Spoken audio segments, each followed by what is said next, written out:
Politikus Deddy Mulyadi bersama keluarga terpidana kasus Vina Sambat di Baris Krim Polri.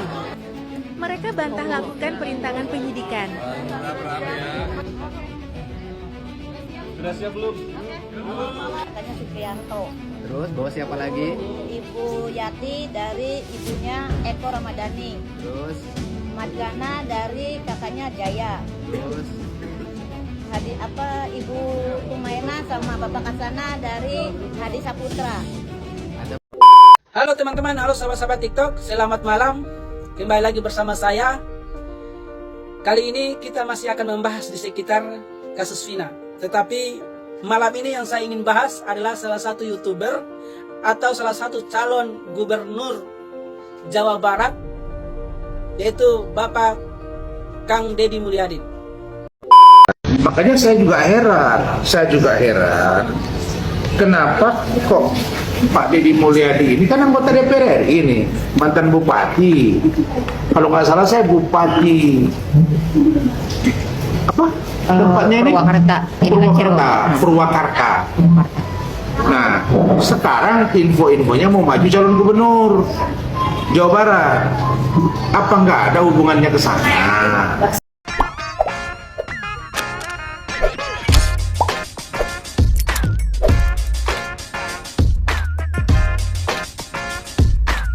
Baik sahabat sekalian, jumpa lagi bersama saya di channel ini, di mana pada kesempatan video kali ini saya akan mereaksi beberapa buah video terkait dengan kasus Vina Cirebon dan yang saat ini menyeret Peggy Setiawan sampai ditahan oleh pihak Polda Jawa Barat dan memasuki tahapan pra-peradilan.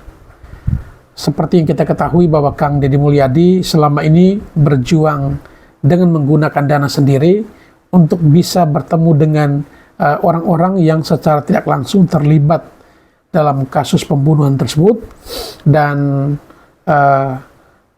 Kang Deddy Mulyadi pun menemui beberapa saksi termasuk juga para tersangka atau terduga ya.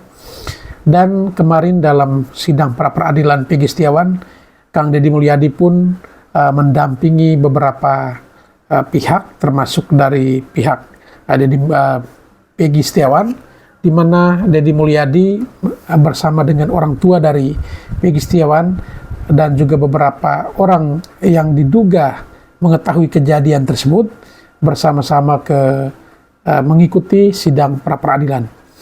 Dan dalam video ini juga kita akan menyaksikan bagaimana perhitungan ya dari para netizen terkait dengan upaya yang dilakukan oleh Kang Deddy Mulyadi untuk menghadirkan para saksi atau orang-orang yang terlibat dalam kasus Vina Cirebon.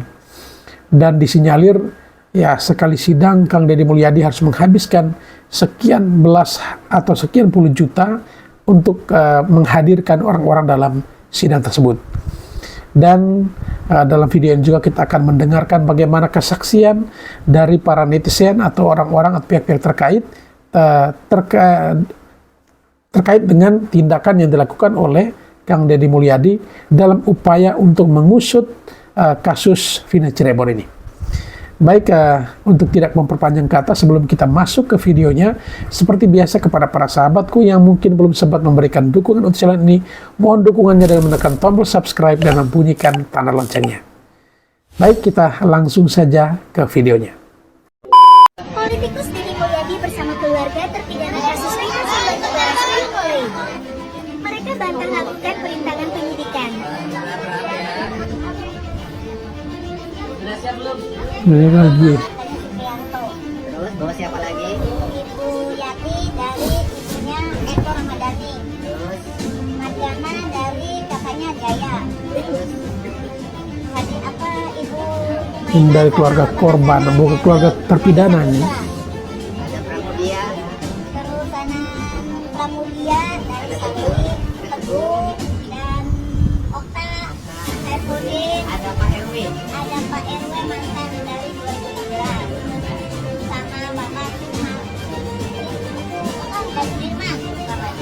ini Sudirman. Itu tujuannya ke situ. Bang, alasan datang menemani mereka. Ya, mereka ini kan orang dari Wong Cirebon ya. Orang Cirebon. Kehidupan sosial ekonomi yang berada pada lapisan masyarakat yang paling bawah. Yang itu barangkali mereka berani mengerjakan diri di Mabes Polri. Mereka datang ke sini untuk menguji kebenaran.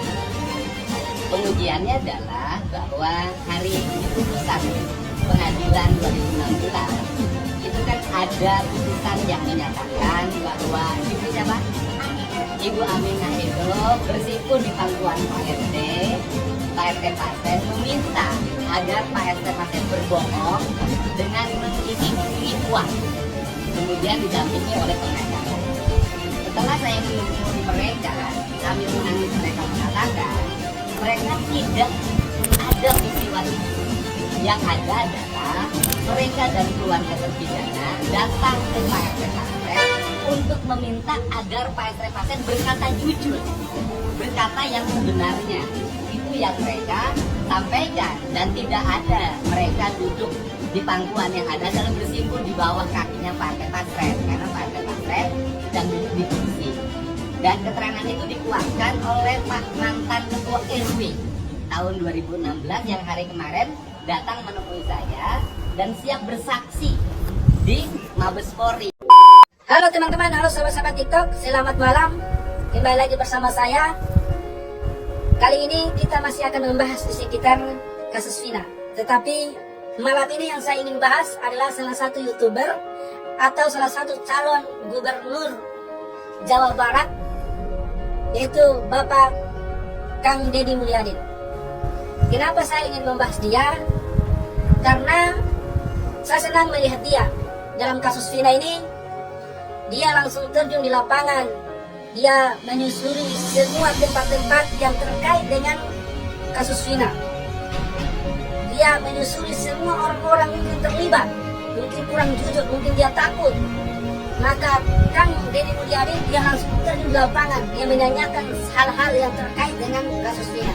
Mungkin dia mendapatkan informasi yang mana polisi mungkin belum mendapatkan informasi itu. Maka saya senang dengan Kang Deddy Mulyadi. Ini bisa membantu dalam kasus Vina di dalam sidang, maupun bisa membebaskan orang-orang yang sekarang masih di dalam tahanan. Itu 7 orang kan? Masih dalam tahanan. Bisa membantu meringankan, bisa mengeluarkan orang-orang yang di dalam penjara itu, bisa mengeluarkan Peggy Setiawan yang sekarang di dalam tahanan. Makanya kenapa saya senang membahas Deddy Mulyadi, Kang Deddy Mulyadi. Semoga dia bisa menjadi calon gubernur, bisa menjadi orang nomor 1 di Jawa Barat, bisa menjadi nomor 1 orang di Indonesia, yaitu presiden. Kita doakan saja Kang Deddy Mulyadi. Karena apa? Kita senang. Tapi keinginan saya, Bapak Kang Deddy Mulyadi, kalau seandainya sudah jadi gubernur, kalau seandainya sudah jadi presiden, maka tetaplah jadi seperti ini. Jika ada masalah di masyarakat, Bapak harus terjun sendiri, melihat sendiri. Tidak usah menyuruh orang-orang lain atau menyuruh tangan kiri. Tidak elok. Itu bisa dibohongi kita. Tetapi Bapak harus terjun sendiri, melihat sendiri apa yang terjadi di masyarakat, apa yang menjadi penderitaan masyarakat. Oke? Semoga Bapak Kang Deddy Mulyadi semoga bisa bermanfaat di dalam kasus Vina, bisa meringankan beban orang-orang yang sekarang dalam tahanan, bisa membebaskan Peggy Setiawan. Semoga Kang Deddy Mulyadi selalu menjadi nomor 1 di negara ini. Oke? Assalamualaikum warahmatullahi wabarakatuh. Makanya saya juga heran, kenapa kok Pak Deddy Mulyadi ini kan anggota DPR RI ini, mantan bupati. Kalau nggak salah saya bupati apa? Purwakarta. Nah, sekarang info-infonya mau maju calon gubernur Jawa Barat. Apa nggak ada hubungannya ke sana? Nah, maksud saya kan anggota DPR bisa komunikasi dengan Pak Kapolri, dengan Pak Kapolda Jabar. Kenapa mesti belok? Maksud saya belok dalam pengertian datang sana, datang ke sini. Nah sudah, kami mencurigai Pak Deddy ini maunya apa gitu. Kan bisa dicurigai begitu. Tugas anggota DPR. Memang tidak salah dia turun kemana-mana, bagus. Tapi dia harus juga punya logika yang dibangun supaya rakyat terang. Kalau penjelasan dari Muhammad Kahfi kemudian Pak Abdul Pasren tentu sinkron dong. Nanti akan kita lihat seperti apa. Nanti di pemeriksaan kan kita lihat. Kalau memang polisi menganggap ini perlu ditindaklanjuti, ya kalau tidak juga jangan dipaksakan. Tapi yang pasti kami akan jaga bahwa keterangan Pak Abdul Pasren dengan keterangan saudara Muhammad Kahfi itu sinkron. Abang, tapi sebagai kuasa hukumnya nih, sebenarnya bagaimana sih Bang ceritanya kronologis pada malam itu gitu? Karena kan mereka sendiri bilang, oh 8 terpidana ini nginep, oh ternyata enggak, saya sabut kesaksiannya. Tapi sebelum dia nginep pun dia juga bilang kalau sebenarnya mereka nggak di situ nongkrong segala macem. Akhirnya mereka jadi ditahan. Sebenarnya tuh gimana Bang pada malam itu? Yang perlu kita ingat, mereka ini kan katanya ya, sebelum pergi ke rumah itu mabuk-mabuk dulu, kan begitu ya? Kan mabuk-mabukan dulu. Minum dulu. Anda tahu kalau orang mabukan, sadar nggak? Nggak sadar kan? Saya tanya, orang mabuk, dia pergi jalan di tengah jalan dia nggak sadar. Banyak orang mabuk ketabrak. Saya anehnya kalau orang lagi mabuk, nyabu atau apa, tapi datang polisi nangkap dia sadar. Oh. Biasanya sadar itu, tapi kalau luna itu dia nggak sadar. Nah makanya saya aneh aja gitu. Orang mabuk, pertanyaannya kalau orang mabuk rame-rame melakukan kejahatan mungkin nggak? Mungkin dong, sangat mungkin, karena tidak sadar. Tapi seolah-olah yang mabuk ini sekarang di mata kami ini oleh para pembelanya seolah-olah ini orang-orang baik semua, tapi mabuk. Mabuk dulu baru ke sini, kan gitu, benar nggak? Kan benar keterangan saya. Nah, kalau mereka mabuk, kira-kira keterangannya bisa nggak? Tentu perlu di cross check. Tidak juga kita katakan tidak benar, perlu di cross check. Tetapi keterangan dari Kecurigaan saya dan khawatiran saya, ini besok Kang Deddy akan dibuat kalah di depan umum ya, di depan jaksa gitu. Jadi saya harap mudah-mudahan seharusnya ya hakim dan jaksanya itu diganti, karena hakim itu masih saudaranya Ibtu Rudiana, percuma kalian berbusa-busa. Ya, masih saudaranya Ibtu Rudiana loh, ya yang namanya hakim. Jadi ingat itu. Ya. Kemarin tuh makanya saya bilang sidang pra-peradilan itu saya curiga kenapa ditunda. Salah satu ada yang saya sindir-sindir itu kan meninggalkan Cianjur. Kedua, ada nyonya besar beserta Bapak Jenderal ini ya ada pertemuan. Ya, ada pertemuan. Paham? Ya. Saya kenapa pertemuan ini saya khawatirkan akan terjadi pada Kang Deddy Mulyadi, karena Kang Deddy kan hampir akan menunjukkan kebenaran ya, hampir ini takut terkuak. Maka saya bilang kedua pengacara jadi lempem mengarahkan ya bahwa ini mau Deddy Mulyadi mau Widya katanya nggak akan bisa ya kan. Di situ aja kuncinya ya, kalian genggam itu omongan itu ya, nggak akan bisa. Percaya ya, karena memang ucapan itu nggak akan bisa katanya, terutama Kang Deddy nggak akan bisa menang Kang ya, karena Kang Deddy sekarang kan dipantau, Widya juga dipantau ya. Ada pertemuan ya, seseorang nyonya besar ya bertemu di hotel. Saya khawatir ini akan menentang AA Deddy Mulyadi di sidang pengadilan besok, akan kalah telak. Tetap Peggy Setiawan yang akan ditetapkan jadi tersangka untuk tumbal mereka. Ya, jadi seperti itu. Ya, mudah-mudahan Kang Deddy sehat, Kang Deddy waspada ya. Saya hanya menyampaikan itu ya, karena perjuangan Kang Deddy takutnya sia-sia. Ini Kang Deddy udah mau menjadi calon gubernur, orang itu ada yang nggak suka. Kang Deddy juga dipantau ini ya. Dipantau, takut ada apa-apa di jalan dengan Kang Deddy. Hati-hati Kang, ya itu aja. Karena strategi mereka ini lebih kuat dari yang kemarin gitu. Yang pengacaranya mengarahkan orang begini-begini, mengecohkan kita, begini fokus orang seperti ini. Karena mereka udah mampu menaklukkan keluarganya Pina. Gitu ya. Diam bungkam nih ya kakaknya Pina dan keluarganya, udah diam, ya kan. Nah, jadi ada nyonya besar habis bertemu nih dengan seseorang di hotel ya, jadi hati-hatilah. Saya hanya khawatir aja sama Kang Deddy ya. Kang Deddy hati-hati Kang ya, itu aja Rasman Nasution meyakini bahwa Peggy Setiawan adalah pelaku pembunuhan Vina dan Eki. Kok kayaknya saya agak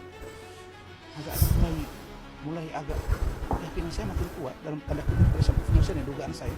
Bapaknya pun kayaknya saya kalau orang santai itu bukan saya malah makin kasihan dia bilang lu enggak juga. Anda tahu ya? Pembunuh di Medan dulu.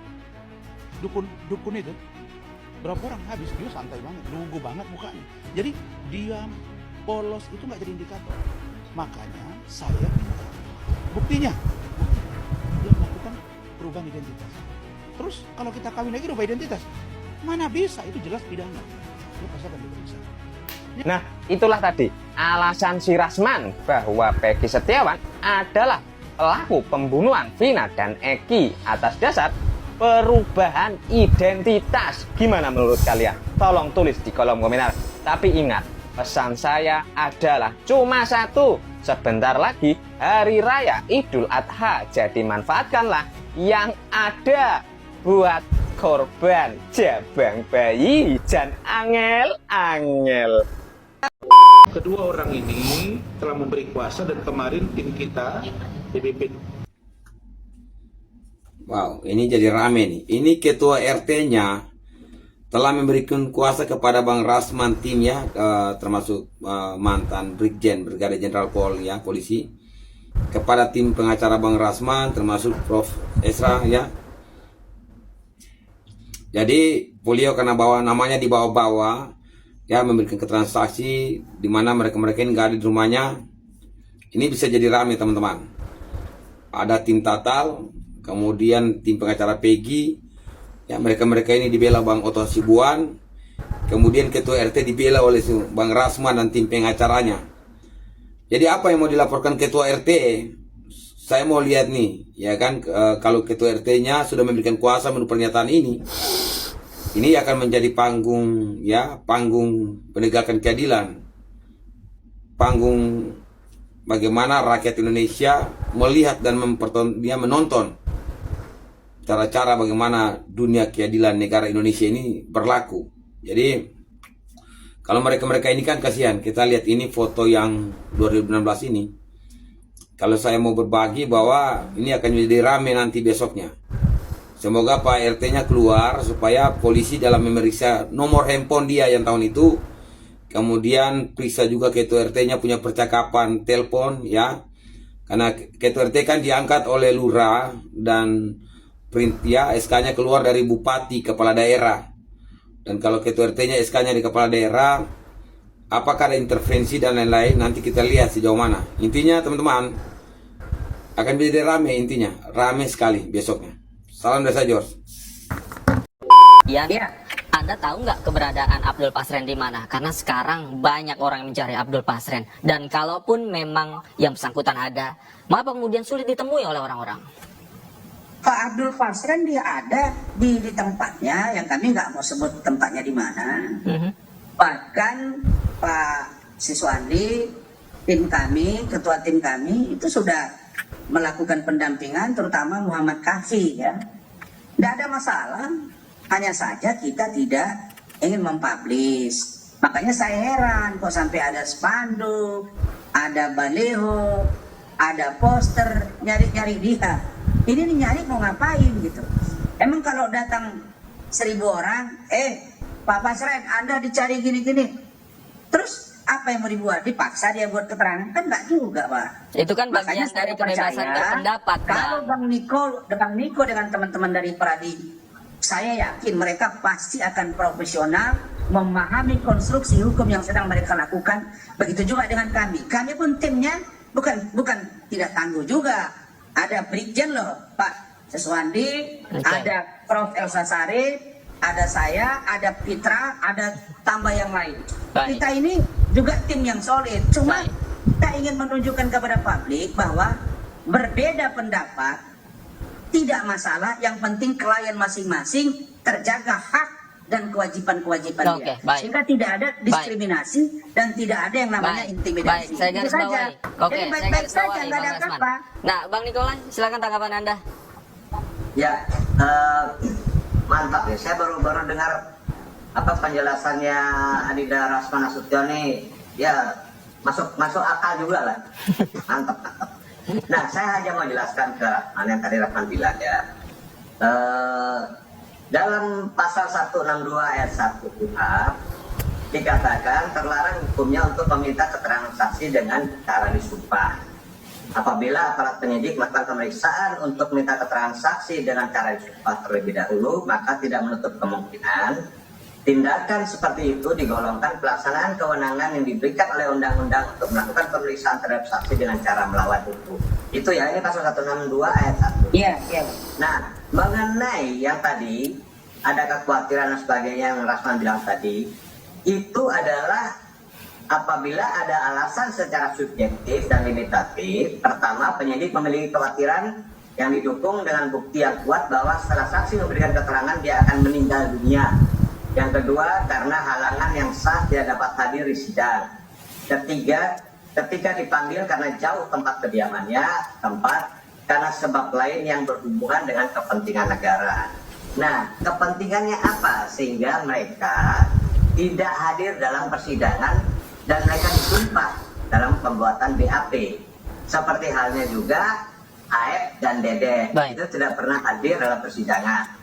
Nah, ini kan menyalahi hukum acara. Itu yang pertama. Nah, yang kedua ingin saya tekankan di sini sekali lagi bahwa apa yang dilakukan kemarin pada hari Selasa oleh keluarga para terpidana itu, mereka meminta hak-hak hukum mereka dipulihkan, keadilan itu ditegakkan, kebenaran ditegakkan. Sehingga mereka berkata apa yang sebenarnya terjadi. Mereka ingin memperjelas, ingin menerangkan fakta empiris yang terjadi pada saat pertemuan mereka dengan ketua RT itu. Jadi pada saat ini kami sama-sama on the track secara hukum. Kami hargai timnya Adinda Rasman, kami juga menghargai tim kami, dan kami juga sama-sama. Yang kita bela ini adalah hak hukum mereka, bukan hak pribadi ya, tapi hak hukum mereka. Baik, saya ke Bang Rasman. Bang Rasman, kalau memang tidak ada apa-apa, kemudian kenapa Abdul Pasren tidak berkata sejujurnya saja seperti permintaan yang tadi dikatakan oleh Bang Nikola? Ya, sekarang begini, cerita jujur ini versi siapa? Kan sudah saya sebut tadi, sahnya, berkualitasnya kesaksian seseorang itu diucapkan di muka peradilan. Nah, itu sudah ada keterangan di muka pengadilan, kemudian Pak Pasren sudah menyampaikan, dan dia konsisten dengan itu. Lah, apa instrumen yang bisa memaksa dia untuk dia merubah? Ya, Anda misalnya sebagai host di situ tidak punya kapasitas juga untuk mendorong saya atau mendorong Pak Abdul Pasren anaknya untuk mengakui apa yang Anda sampaikan. Tidak bisa. Nanti teori pembuktiannya di pengadilan, tapi instrumen penyidikan, pemeriksaan, nanti kita lihat bagaimana laporan yang telah dibuat oleh mewakili keluarga dari terpidana yang sekarang sedang berproses di Barreskrim. Kita lihat. Tentu kalau ada panggilan kepada klien kami, maka Pak Siswandi, Pak Elsa, Fitra, dan lain-lain, kita akan koordinasi, kita akan dampingi.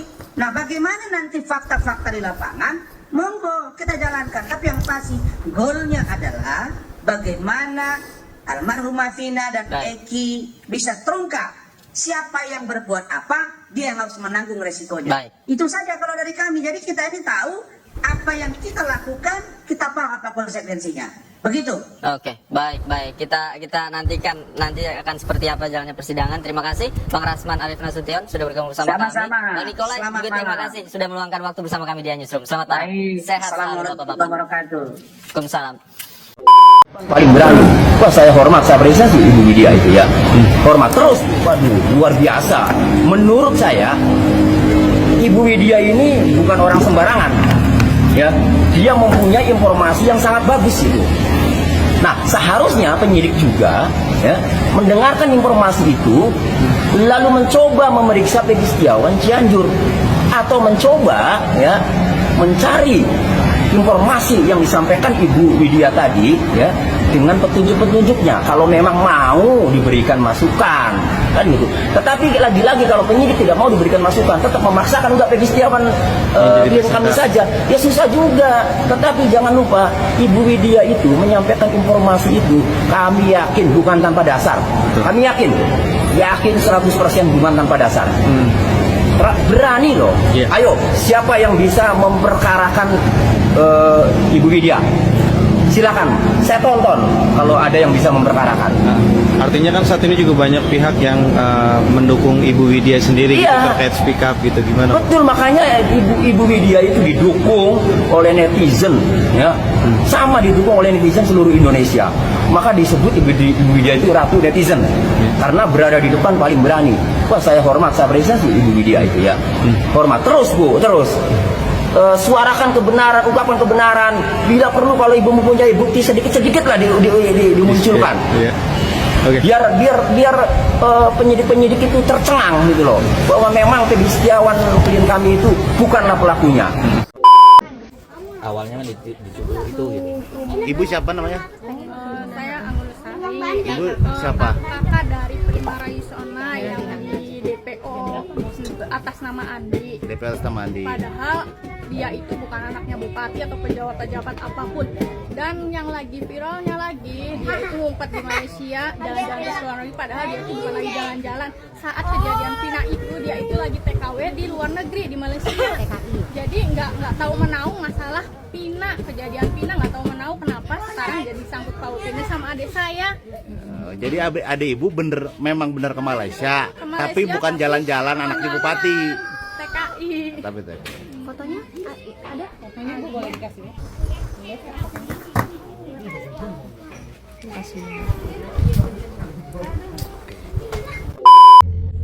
Kasus pembunuhan Vina di Cirebon.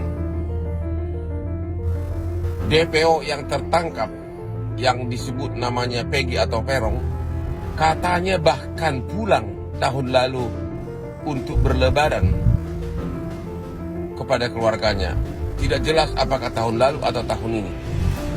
Pulang berlebaran kepada keluarganya. Berarti keluarganya tahu semuanya di mana dia bersembunyi. Dan itu adalah bukti bahwa terjadi pelanggaran pidana obstruction of justice. Mohon agar semua keluarganya yang menyembunyikan keberadaan tersangka ini selama DPO agar segera diproses pidana oleh Polda Jawa Barat.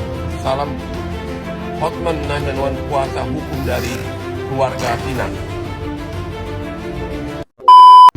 Ini kayaknya bara-bara lama-lama ubanan ya. Uban gue nambah gitu mikirin kasusnya Vina sama Eki ini loh. Karena ya gue tuh baru aja ngelihat satu podcast dari Jejak Backpacker. Yang mana Jejak Backpacker ini ada 2 orang, dia itu berhasil menemukan 1 orang yang namanya Bang Mel-Mel. Nah, si Bang Mel-Mel ini itu sedang dalam perlindungan saksi, dan yang melindungi dia itu sekarang adalah Bapak Hotman Paris, Bapak pengacara kondang kita itu. Jadi ternyata Bang Mel-Mel ini adalah saksi kunci. Sampai keripet gue. Bang Mel-Mel ini adalah saksi kunci. Kenapa? Soalnya dia tuh bercerita guys. Dia bilang katanya di malam itu dia adalah orang yang sebelum kejadian itu pergi jalan-jalan ke taman kota barengan sama Eki dan Vina. Jadi ceritanya gini, Eki itu mau jalan-jalan nih sama Vina. Bang Mel-Mel ini tuh bisa disebut sebagai kakak-kakaannya gitulah ya, abang-abangan lah gitu buat si Eki ini gitu. Nah terus si Bang Mel-Mel nih bilang, ya lo kalau misalnya ngajak Vina, ajak Linda dong. Jadi gue ada temennya, makanya Linda itu diajak lah. Jadi waktu mereka itu jalan ke taman kota, itu nggak cuman ada Eki, Vina sama 1 temennya yang sebelumnya gue nggak tahu siapa. Ternyata ada Linda juga guys di situ. Dan sebelum mereka jalan, mereka sempat beli minuman lah gitu ya, untuk jalan ke sana, untuk minum-minum santai mungkin gitu kan. Nah sekitar jam 10:30-11 si Vina tuh ngajakin pulang gitu. Terus si Bang Mel-Mel ini bilang, ya udah deh yuk kita pulang, tapi gua harus isi bensin dulu nih, bensin gua habis. Nanti mampir ya, kita isi bensin, kata dia gitu. Waktu pas jalan, si Bang Mel-Mel ini sama Linda belok ke tempat isi bensin ya, ke pom bensin. Ternyata si Eki sama Vina tuh langsung jalan lurus guys. Terus dia bingung kan, kayak kenapa kok gue nggak ditungguin gitu kan. Akhirnya dia minta Linda lah buat ngecek si Eki nih, suruh ngechat atau telepon nggak diangkat, akhirnya di chat, dibilang tungguin ya, kita tuh soalnya lagi isi bensin gitu. Tapi karena nggak dibales, mikirnya oh ya udah mungkin udah pulang kali gitu. Nah nggak lama setelah itu, sekitar beberapa jam, si Bang Mel ini dikabarin kalau ternyata Eki sama Vina itu lagi dikeroyok sama gerombolan yang 11 orang itu. Datanglah kan si Bang Mel ini, begitu dia datang ke sana, ada kayak satu gubuk yang di depannya itu ada warung, ada yang jaga cowok. Dia ngajakin si cowok itu, ayo dong yuk temenin gue, kita masuk ke dalam nih, ngendep-ngendep ngeliat gitu kan. Tapi si cowok itu nggak berani. Akhirnya mau tahu apa? Dia memberanikan diri sendiri, si Bang Mel ini, untuk masuk ke dalam dan untuk ngecek, dan dia melihat semuanya. Dia melihat semua pelakunya dan 11 itu melakukan ruda paksa pada Vina. Itu menurut Bang Mel. Udah gitu, gue tadi baru aja ngeliat ya, ada satu orang saksi yang katanya saksi kunci yang pada saat itu ada di tempat kejadian, cowok, namanya Aep. Ini tuh diliput sama Berita 1. Nah si Aep ini orangnya ya guys ya, kalau gue lihat juga mukanya tuh kayak mereka, mohon maaf ya, cuman mirip-mirip gitu loh, antara Egi dengan Aep ini sebenarnya mirip gitu kan. Nah terus si Aep ini tuh ditanya, kok dia bisa ngeliat? Dia bilang katanya, oh saya pada saat itu ada di tempat kejadian karena saya lagi nunggu di warung. Berarti benar si Bang Mel ini ketemunya sama Mas Aep ini. Gitu, makanya dia bisa ngeliat siapa pelakunya, katanya begitu. Dan begitu ditanya sama si wartawan, ditanya, itu menurut kamu Peggy yang sekarang jadi TSK itu bukan orangnya? Terus dia bilang, saya nggak tahu orang itu namanya siapa, tapi kalau dari wajahnya iya, katanya gitu kan. Nah terus bener-bener mikir gitu, itu kan satu kejadiannya malam ya guys ya. Terus nomor 2 nih, entah kenapa gue ngeliat muka mereka itu agak sulit dibedain satu dengan yang lain gitu loh. Tapi kalau misalnya dilihat fotonya secara jelas gitu, itu bisa kelihatan bedanya. Contoh, gue kasih lihat. Nih ya, kalian lihat. Ini Peggy yang waktu pas dulu di tahun 2016, ini 8 tahun kemudian ya kan, kalian lihat itu mukanya. Menurut kalian mukanya mirip nggak? Satu yang aku bilang nggak mirip aja, lihat. Itu kupingnya tuh pakai plak guys. Yang mana lihat kupingnya Peggy itu, kalian lihat dong. Ini kalau udah begini udah nggak bisa dibenerin, kupingnya akan tetap gede gitu loh. Dari situ aja udah kelihatan itu berbeda gitu kan. Kemudian ditambah lagi, jadi si Peggy ini orangnya namanya Peggy ya, bukan Egi, oke? Si Peggy ini itu tinggalnya jarak dari rumah tempat dia tinggal, tempat ibunya terdaftar di RT, itu cuma 400 meter dari tempat kejadian. Tapi begitu ketua RT-nya ditanya dan diwawancara, namanya ketua RT-nya itu kalau nggak salah Pak Wawan Setiawan, ketua RT di Desa Kepompongan ya. Begitu ditanya, dia nggak kenal yang namanya Peggy, karena si Peggy ini itu nggak pernah tinggal di rumah itu. Dia itu memang dari dulu kerjanya itu di tempat lain, di Bandung gitu loh. Nah ibunya Peggy yang namanya Kartini berkali-kali diwawancara sama banyak berita, banyak media, dan ibunya selalu bilang kalau pada saat kejadian Peggy itu lagi di Bandung, lagi ngapain lagi, kerja. Dan dia di Bandung dari tanggal 16 Juli 2016 dan belum balik gitu loh. Nah polisi datang ke sana pada saat itu, ngambil motor, ngambil apa, disita. Dan ibunya bingungnya tuh gini, kalau misalnya memang dia adalah tersangka dan otak dari semuanya, kenapa nggak ditangkap pada saat itu? Kenapa baru sekarang setelah 8 tahun kemudian? Ibu pintar, aku suka. Dan yang paling kasihan sebetulnya si Peggy yang ketangkep ini bilang kalau tidak apa-apa, aku menjadi tumbal dari orang berada, katanya gitu. Entah apapun artinya aku nggak tahu. Tapi kalau menurut Barbara, Peggy itu kepanjangan dari peran pengganti nggak sih guys? Tapi itu terserah kalian ya mau mikir seperti apa. Cuman kalau menurutku kasusnya ini terlalu aneh gitu loh. Mulai dari polisi merilis DPO tapi nggak ada fotonya, jadi kita juga nggak tahu yang mana gitu kan. Terus tiba-tiba nongol lah si Peggy ini yang menurut pengakuan ibunya sebenarnya rumahnya sudah pernah digeledah gitu karena namanya mirip gitu. Yang satu Peggy, yang satu Egi. Intinya kalian bisa lihat komentar yang ada di seluruh sosial media, bagaimana netizen di luar sana berkomentar gitu ya tentang kesigapan Pak Polisi gitu. Dan banyak sekali yang menurut aku komentarnya sebetulnya ya agak sedikit negatif ya Pak, mohon maaf gitu. Tapi yang namanya netizen kan jempol panas semua gitu, seperti aku gitu kan, mulut dan jempol panas gitu. Intinya aku berharap semoga polisi itu cepat mengungkap kasus ini. Dan yang penting asal jangan nangkep aja gitu. Maksudnya harus orang yang sebenarnya yang melakukan gitu loh. Karena netizen itu nggak bodoh loh. Mereka pada pintar semuanya. Dan ibunya sendiri pun udah bilang gitu, kalau misalnya memang si Peggy ini adalah otaknya, kenapa baru sekarang ditangkapnya? Kenapa nggak dari 8 tahun yang lalu? Gitu. Jadi ini adalah tugas dari kepolisian kita, dan Barbara yakin Pak Polisi semuanya pada cerdas dan pintar semua, dan kita tinggal tunggu berita selanjutnya. Siapa pengacara yang botak itu, siapa namanya? Rasman itu. Katanya Peggy pelakunya, 100% Peggy pelakunya. Saya 1.000.000% saya nggak percaya. Yang percaya itu cuma itu loh, kamu sendiri sama orang yang berbohong itu loh. Netizen semua nggak ada yang percaya. Sejak kasus ini kasus gampang. Dari 2016 nih kalau mau diungkap, terungkap. Apalagi kemarin tuh 2016 itu, yang ditangkap itu aslinya banyak yang salah tangkap. Kalau menurut saya banyak salah tangkap. Paling yang benar cuma 1-2 itu. Yang lain bukan pelaku itu artinya. Kasus ini gampang hasilnya kalau menurut saya itu. Kasus geng-geng motor itu gampang. Mana geng motor dari mana kan kelihatan aslinya.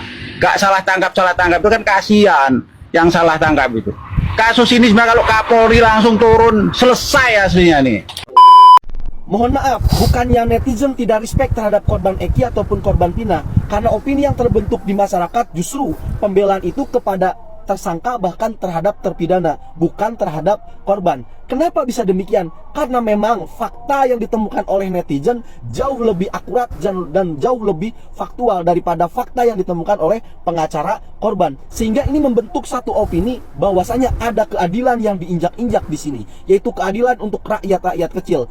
Korban salah tangkap dan asal comot. Itu akhirnya yang menjadi fokus netizen untuk diperjuangkan. Maka saran saya adalah ayo kita bagi tugas. Kuasa hukum dari korban Vina, yaitu Hotman Paris 911 dan pengacara-pengacara hebat itu, silakan Anda temukan pelaku yang sesungguhnya. Dan kami netizen akan tetap mengawal keadilan yang sedang diinjak-injak, yaitu apa?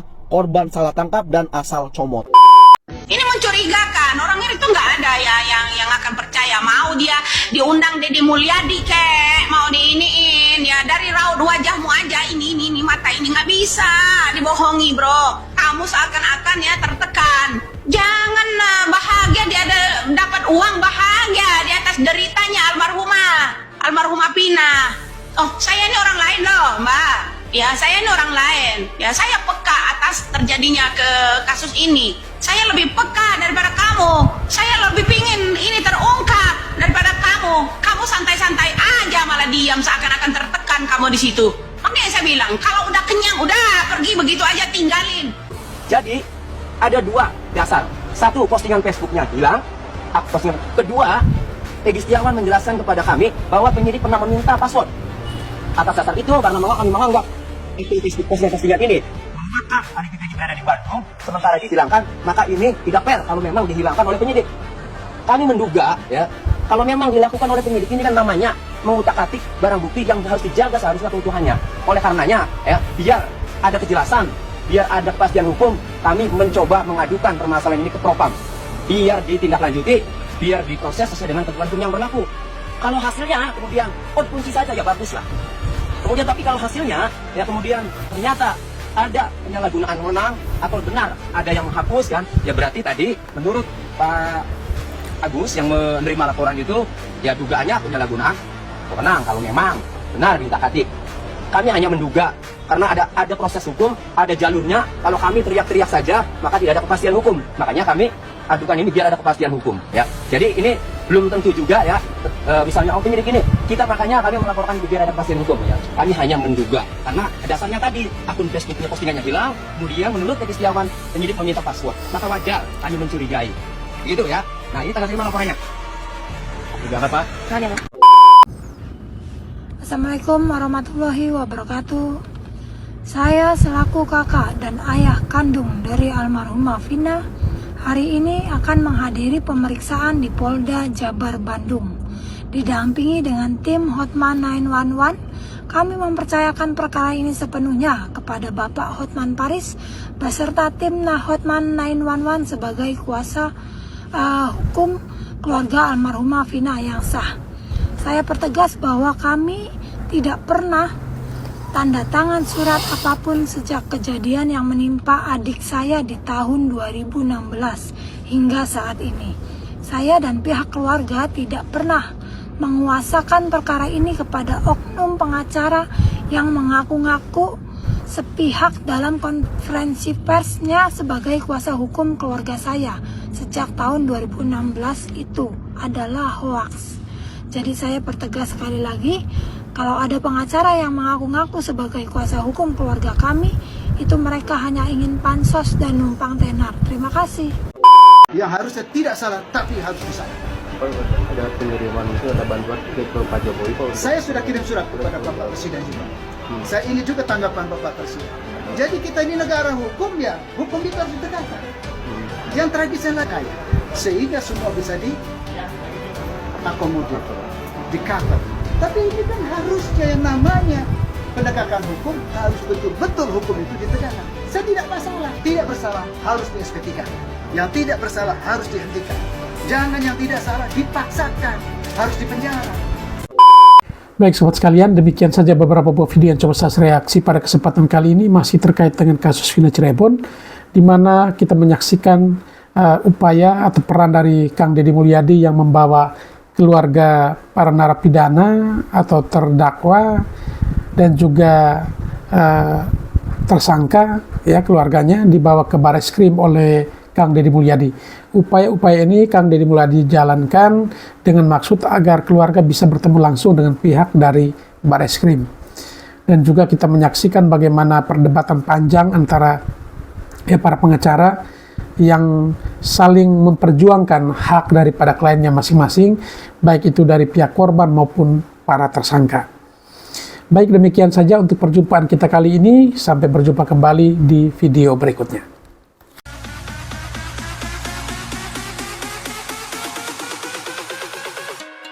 There's nobody